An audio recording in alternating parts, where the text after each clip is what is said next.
Cara, eu tô gravando esse vídeo o tempo todo. Microfone desligado. Eu sou um imbecil.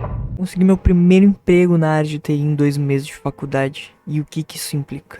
Tô começando esse vídeo da mesma forma que eu comecei o vídeo no TikTok que eu lancei, só que aqui eu quero aprofundar um pouquinho mais. E talvez eu lance isso aqui no YouTube, eu não sei, eu tô só testando basicamente. Se por acaso esse vídeo cair nas mãos do Mano Davin, tamo junto, Mano Davin.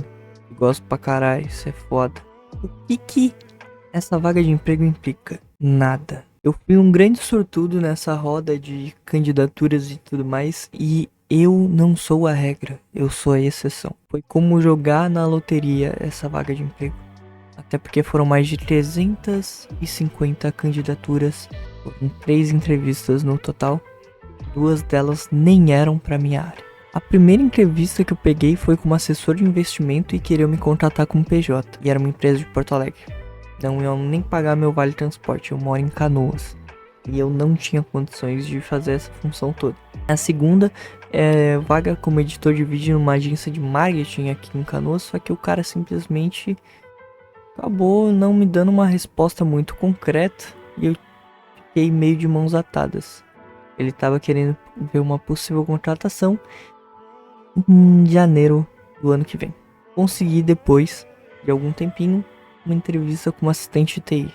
E aí sim eu consegui esse trabalho. Eu trabalho desde os 16 anos de idade, então eu já tenho experiência com entrevista de emprego já faz 4 anos, eu tenho 20 anos aqui. Então eu meio que sei o que eu tenho que fazer para conseguir ser contratado.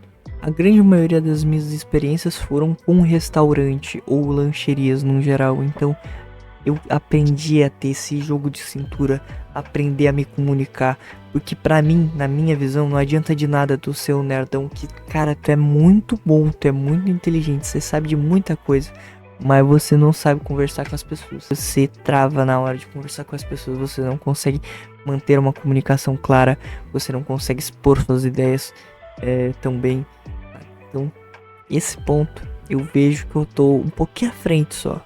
É que eu não sou tão inteligente. Até porque, olha a minha cara, né? Eu sou um cara totalmente humano. Se tu olha pra mim, tu fala que eu sou um professor de história. E não é à toa que eu quis ser, grande parte da minha vida, um professor de história. E aí entra o porém de porque eu entrei na faculdade de TI. Eu não consegui bolsa pra psicologia. Eu queria fazer psicologia, não consegui.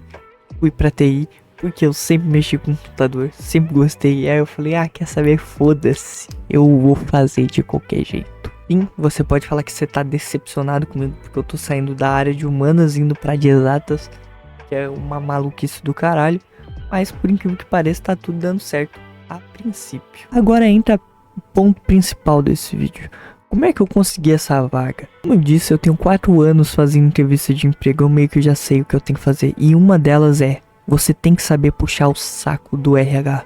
Eu não estou dizendo que é uma regra, não estou dizendo que a empresa que eu fui é assim, ou qualquer empresa outra que eu trabalhei é assim, mas analisando a grande maioria, RH tem tudo ego inflado. Os caras, porque eles acham que eles sabem te analisar e eles têm esse trabalho e conseguem te ver como é que é teu perfil na entrevista de emprego e tudo mais, eles se acham muito foda. Então se tu consegue massagear o ego deles ali, ou o ego da empresa, tipo, aumentar a empresa, tipo, nossa, essa empresa é muito incrível, que não sei o que lugar legal, sabe?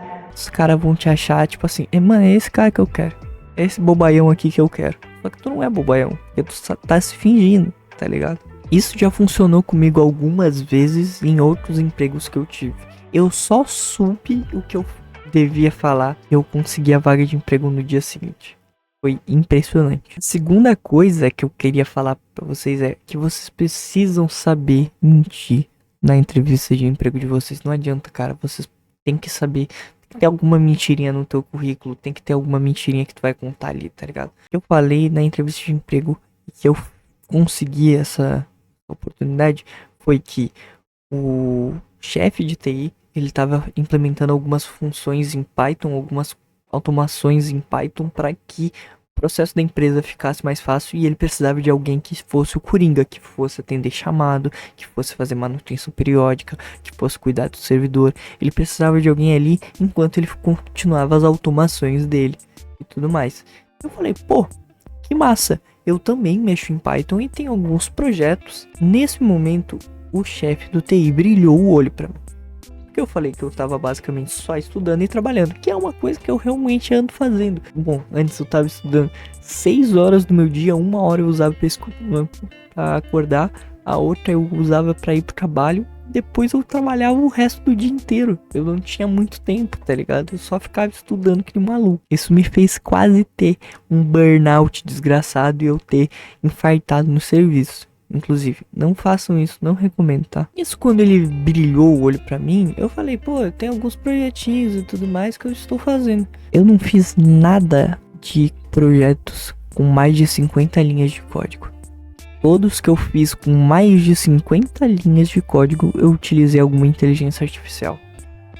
Mas eu soube mentir, porque eu sei que eu tenho capacidade de aprender, eu sei que eu tenho plena consciência de que, tipo, isso não vai ser um grande empecilho. Porque eu falei pra ele que eu estava começando a estudar Python, eu falei que eu tava foda em estudar Python.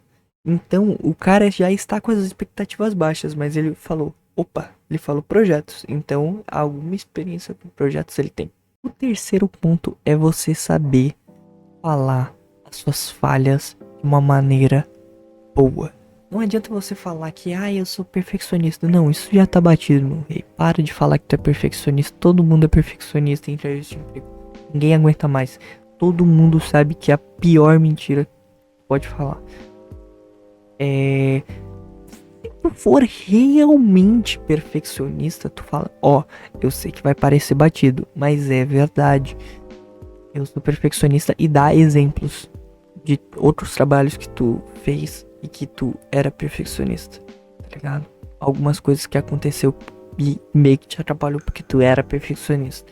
Mas agora, vamos lá, eu vou dar um ponto que nessa entrevista que eu fiz, a última, mano, ali eu ganhei os caras, eu acredito. Quando a moça do RH me perguntou qual que era o meu maior defeito, eu falei, então, eu sou uma pessoa muito ansiosa para projetos grandes, então eu sempre tento resolver meio que tudo de uma vez. Mas eu tenho consciência de que se eu realmente sentasse num lugar e focasse só naquela coisa, eu sei que eu conseguiria ter um resultado muito melhor, que o projeto teria um andamento muito mais satisfatório. Cara, nesse momento, a mulher falou, pô, show. Mas eu tenho certeza que ela pensou, pô, esse cara é foda. Esse cara já trabalhou com um projeto grande, ele sabe que ele é ansioso, que ele gosta de resolver todas as coisas ao mesmo tempo. Mas isso mostra a proatividade dele.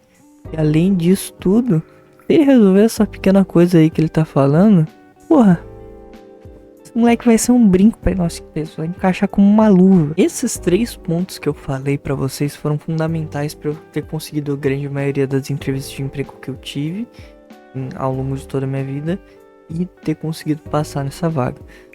Saber como se portar, saber como falar na entrevista de emprego é fundamental. Davi, o que tu tira de aprendizado de tudo isso é que o mercado de TI tá precisando de gente e cada vez ele vai precisar de mais gente capacitada. A questão é que tem muita gente que tem que entender que o mercado de TI ele vai estar em constante evolução. Tu nunca vai parar de poder estudar, tu nunca vai parar um momento em que tu vai relaxar, colocar as mãozinhas para trás e simplesmente curtir tua vida ganhando um salário bom. Não é assim que funciona a área de TI. Se tu fica com as mãozinhas para trás, em uma semana tem alguém pegando teu lugar. Vamos ser sinceros, a não ser que tu seja concursado. Então, para você conseguir um emprego na área de TI, não deixe de estudar, não deixe de falar das coisas que você anda fazendo, que você tá planejando pro futuro, quais que são seus próximos passos na área de TI. O mercado tá exigindo vaga, a grande maioria com experiência. É por isso que a grande maioria eu não consegui. De 355 candidaturas, eu não consegui, sei lá, nem um terço de entrevistas, porque a grande maioria exige experiência. Eu dei sorte que essa empresa que eu vou trabalhar hoje em dia, eles só queriam um cara que era esforçado e que estivesse fazendo a faculdade de TI. Mas mesmo assim, o pouquinho do meu azar é que são 3 cidades de distância da minha. É longe pra caralho. Eu vou ter 2 horas de ida e 2 horas de volta. Então vocês estão entendendo como é que vai ser essa logística? Fora que assim, tudo em horário de pico. Então vai ser uma loucura. Mas eu tô disposto a passar por isso, até porque eu não aguentava mais trabalhar em restaurante. Se eu tiver que pegar ônibus e trem em horário de pico, eu tô pouco me lixando. Eu vou trabalhar de segunda a sexta-feira. Então é basicamente isso. Muito obrigado pra você que viu esse vídeo até aqui. Se você gostou, dá um like, curte, compartilha, comenta, se inscreve, faz o que você quiser. Se quiser me jogar no grupo do Reddit, teus amigos falando que eu sou meu lelé da cabeça, tudo mais, faz o que tu quiser. Eu só sei que eu gravei esse vídeo, era isso que eu queria falar. Essa rapaziada aí que tá começando na área de TI. Foi bom. Muito obrigado, um beijo e até a próxima. Fui!